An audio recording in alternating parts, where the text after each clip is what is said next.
So explain why you were inspired about this book, like based on your history and your world what you've seen. So, great question. I wrote this book after reading countless leadership books and realizing that in all the advice they gave to women about how to make it, and all the advice they gave to ambitious people, there was a glaring omission in terms of what I would face as a Black woman walking into different professional spaces and then just navigating life. So there was a time in my life where I thought, if you just study hard, if you show up in these professional spaces and you work hard, if you're really, really smart, that was all you needed to do. What I did not appreciate is that as a Black woman, it doesn't matter how many books you've written. It doesn't matter how many degrees you have. It doesn't matter the professional experience. When you walk into a new situation, you must always be prepared to prove yourself. And certainly sometimes we think, okay, well, I've done all of this. As soon as people read my resume and they hear about my credentials, that will be enough. And, as someone who has worked in politics and public relations, I have been in situations where, join a diverse team, a large team, and people want to explain to me how PR works. And I had to tell someone recently, listen, I've been doing PR for 20 years, and I wrote a book about PR. I've lectured on PR. I know how it works. And whenever I experience those types of things, I always wonder how much is race and how much is gender. And the truth is there's a combination of both. So that is what brought me to deciding, we need leadership books that are written from the lens of gender and race and speak to the very things that Black women will experience in professional settings and in life. I think that's so spot on. I think it's really important. And I also think it's important for young people. And you spoke a lot about how important it was with I don't want this to be like creepy, like I was stalking you and telling you what you said, but I made some notes, but just talking about how important this was for you with your daughter and your nieces and being a role model and setting this, path, especially for Black women that just wasn't there when you were that age. Yeah. And, Jen, it's very interesting that you say that, because I think as mothers, I thought, and as women who will be mothers, if you choose that route, I always thought, well, you teach your kids, you tell your kids, but kids learn a lot based on what they see you doing, and there's a lot more that's caught than taught, I should say.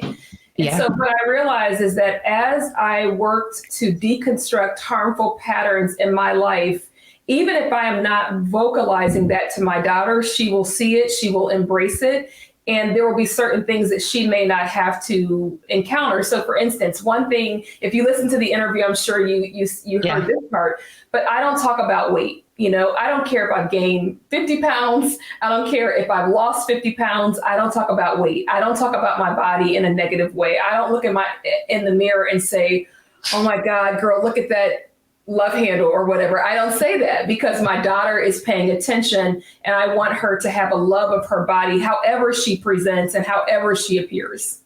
Yeah. And then, there is this added factor for Black women, and it can be things as specific as your hair.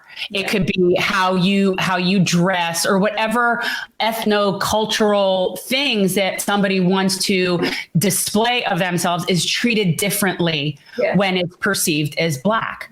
And this is this added thing that white women don't deal with. The harassment, yes, like there is definitely, like you said, it's an intersection of race and gender. But you're dealing with so much more. Do you want me to, can you move your microphone closer? Sure. Is that better?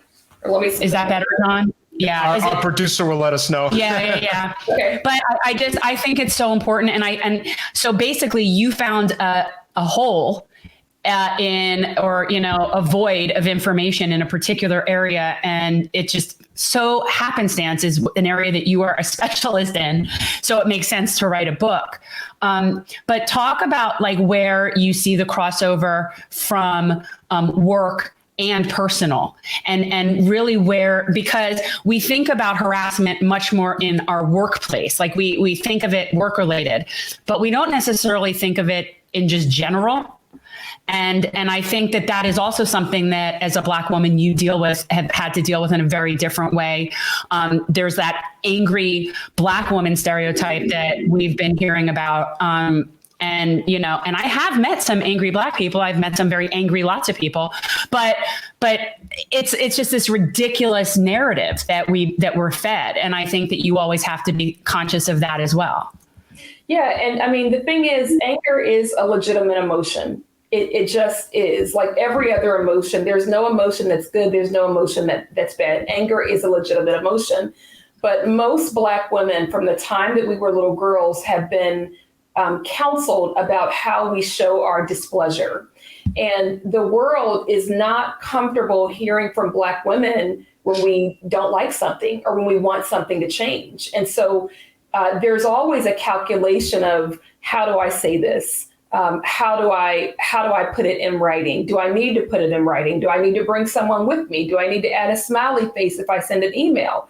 If something traumatic happens, how do I talk about it in a very, very level tone so that I don't make other people angry or afraid?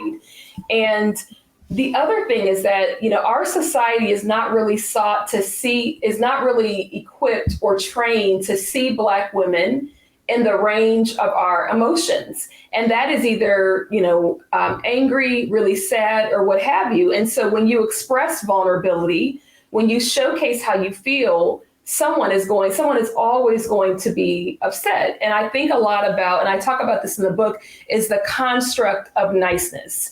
And there's this construct of niceness where you must make other people comfortable. You must prioritize their needs, even if it's at your expense.